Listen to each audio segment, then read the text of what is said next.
Hey there, how there, ho there. It's Jeff Cutter Diamond. Welcome to yet another Cutter Top 10 video. And now we move into football, as you can see by the numbers on my shoulders. And of course, what other thing but the New England Patriots and Tom Brady, number 12. And just, being a Patriots guy and doing videos. So, we're going to be looking at the top 10 New England Patriot moments of all time. Might as well just do it our way. So yeah, the New England Patriots and all that. Here we go. Number 10 is the 1985 AFC title win in Miami. It was one of the most epic wins ever because everyone thought that the Miami Dolphins were going to be the 1985-86 AFC champions because of Dan Marino and co. And they had been to the championship the previous year. But New England, unbeknownst to many people, actually shocked them in Miami. Tony Eason helping the team out and getting to Super Bowl 20, even though it was a 46-10 blowout for the Bears. I mean, getting to the Super Bowl was huge. And, the 1980s, that was pretty impressive. Number 9 is the 6th Super Bowl win from 2019. This was the most boring of the 6 Super Bowl titles by the Patriots. The Pats actually had a tight AFC title game in Kansas City hours after the Rams beat the Saints in overtime on a controversial non-pass interference call. So anyhow, the biggest thing here is that to a lot of people, it was humongous. And then the Patriots took on the Rams and won 13-3, a boring title. Their sixth to tie the Steelers for most in NFL history. And let's not forget, this actually was the day that me and Bill Lang actually finally reconciled after a couple of months apart from each other. Number 8 is the fog game from both 1997 and 2017. 20 years apart, the Patriots took part in 2 so-called fog games. One was the AFC divisional match against the Jaguars, and then one was the AFC championship game against the Jaguars, in which the Pats would use the fog to their advantage in winning a couple of key games, especially the 2017 AFC title game against Jacksonville, as Jacksonville almost stunned the world by going to the Super Bowl against the Falcons, if memory serves me right. Yeah, against the Falcons. So yeah, it might have been, but yeah, that was a big one. Number 7 is Tom Brady returning from a 4-game suspension in 2016. It was going to be set for 2015, but they decided to change everything up and all that. So in 2016, Brady would be suspended for 4 games. I basically figured that Roger Goodell had every owner in his pocket who basically threatened Goodell with shit. So he needed to punish Tom Brady. The joke was on Goodell as the Pats were at 3-1 without Brady, and the Pats were 14-2 and were the AFC championships. And they went through Super Bowl 51, which of course is on this list. But yeah, Brady showed that basically he was superhuman. Number 6 is the tuck rule. The tuck rule play. Patriots took on the Raiders in the AFC divisional playoff in 2001. This was when Brady replaced Bledsoe after Bledsoe got hurt by the Jets' Mo Lewis. So the Pats were at home to the Raiders, and Oakland looked like they were going to win. However, they made a change, and the Patriots challenged, thinking that Brady was throwing an incomplete pass. Unfortunately, though, there was no touch, so that was an incomplete pass instead of a fumble. And, of course, the Patriots would go on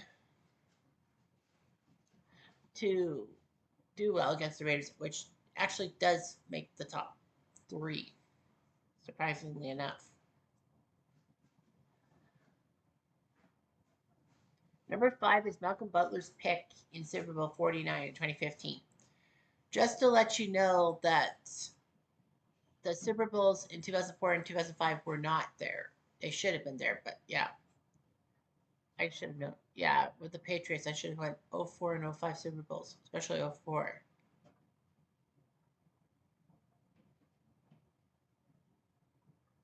So, anyway, Butler's interception was big and all that. Super Bowl 49, it was a tough one. Seattle made that big play. Jermaine Curse made that great catch, even though that it should have been an incomplete pass. And then at the one, instead of going for a Marshawn Lynch run right into the end zone, which would have iced the game for the Seahawks, giving them back-to-back titles, they decided to pass. And Russell Wilson gets intercepted by Malcolm Butler at the goal line. 28-24, the Patriots win. It was just amazing. First Super Bowl title in 10 years. Yeah, I wish 2004 and 2005 were there too.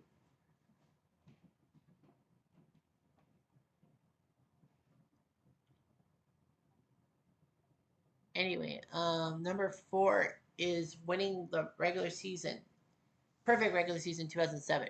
Yeah, it ended badly for New England, but I mean, a perfect regular season and all that. That was just amazing.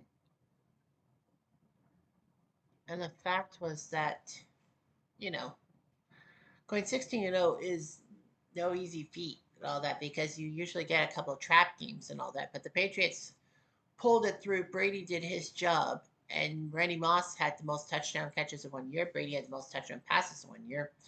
They went 16-0, and unfortunately, though, it ended badly in the Super Bowl. And it also ended badly for Tom Brady because the next year, guess what?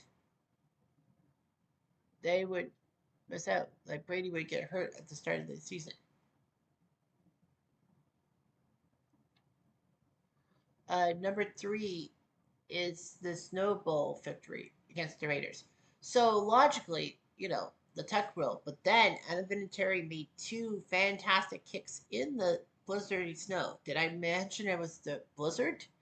It was huge. It was at the old Foxborough Stadium in the last game played at Old Foxborough because the AFC title game was in Pittsburgh and the Super Bowl, of course, was in Ireland. But yeah, Vinatieri making those two pressure pack kicks, especially the game that sent the game in overtime with a 45-yard field goal, did it, and then he got a second kick in the snow. Number two is the first ever Super Bowl for the Patriots, Super Bowl 36 in 2002. They stunned the football world. Obviously, Brady having to come in with a sixth-round pick in 2000, having to come in for the injured Drew Bledsoe was one thing, but the Patriots won their division, got to host the Raiders in the AFC divisional round, of course, the Snow Bowl, and then they went to Pittsburgh, where basically everyone thought touchdown Tommy Maddox was going to lead the Steelers to a Super Bowl berth, but no, New England beat up on Pittsburgh. It was ironic because Brady got hurt a little bit and Bledsoe came in. Brady would be the starter and all that for Super Bowl 36. And the Patriots and Rams were at 17-17. And John Madden even said that maybe the Patriots are going to slow it down and take a game in overtime, which had never happened in NFL history, Super Bowl history. But Pat Russell, well, just wait a minute. And then, of course, Adam Vinatieri, 48-year field goal indoors in New Orleans. And it was funny that Lonnie Paxton, the New England offensive lineman, actually did a snow angel, even though that there was no snow in the thing. This was the beginning of a dynasty. Brady's rise to superstardom, especially with three titles in the first 4 year in a 4 year span. And at number one is the greatest comeback in Super Bowl history. 28-3. Need I say more? Well, I have to say more. Super Bowl 51, 2017. Falcons with Matty Ice, Matty Ryan, who was the NFL MVP and got a trip to the Super Bowl against those pesky New England Patriots. The Pats were down 28-3. It looked like game set match. I actually turned off the game thinking, well, we're dead because of the 25-point thing. And then all of a sudden, the Patriots orchestrated a massive comeback. Atlanta made a couple of questionable decisions, a couple of big picks by the Patriots, and who could forget Julian Edelman's catch in which the ball kind of slipped from his hands and then he grasped it together.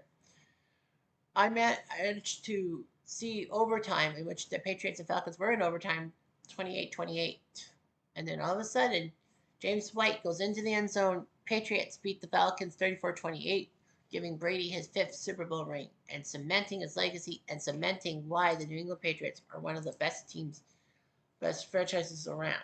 Well, I mean, in the 21st century, I mean, the Patriots did not do much in the 20th century, but 21st century, it was their time to shine. And Tom Terrific will always be home sweet home to me. Anyway, I'm Jeff Diamond. I do